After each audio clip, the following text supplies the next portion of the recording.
pernah terjadi masa kering.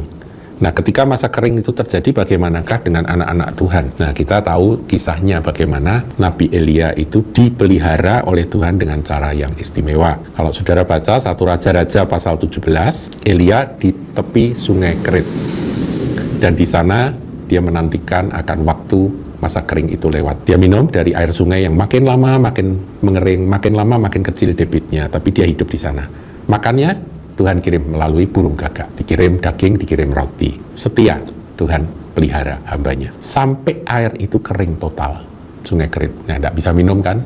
Elia harus pergi. Di sana dia pergi ke Janda Sarfat. Dan di Janda Sarfat itulah dia dipelihara dengan sisa yang segenggam, yang tidak habis-habis. Dan sampai waktunya masa kering itu selesai. Saudaraku, saya sendiri nggak bisa membayangkan ya kalau orang hidup tanpa air. Meskipun ada air minum, tapi nggak ada air yang cukup untuk segala kebutuhan dalam hidup sehari-hari ini, kan repot sekali, saudara. Dan itu yang terjadi di Iran hari-hari ini. Akhir atau ujung cerita dari negara Iran kita belum tahu, saudara. Tetapi ya tentunya kita berdoa. Di Iran juga ada anak-anak Tuhan yang tentunya kita berharap mereka dipelihara oleh kasih karunia Tuhan, sehingga seperti Elia mereka tetap dipelihara. Meskipun penderitaan tidak bisa dihindari. Saudaraku, ini adalah akhir zaman, waktu-waktu yang terakhir. Amati akan peristiwa yang terjadi di dunia.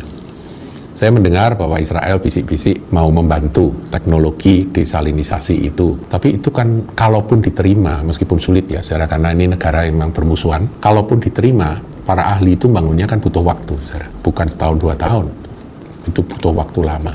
Ini sementara kekeringan terus berlangsung. Blokade ekonomi dari barat tetap dilaksanakan atas negara ini. Jadi memang sedih sekali. Saudara, kita berdoa. Saya nggak berbicara politik, saudara. Politik itu ruwet. Saya cuma berbicara tentang human. Bagaimana dengan manusia-manusia? Ada wanita, ada anak-anak yang menderita kehausan.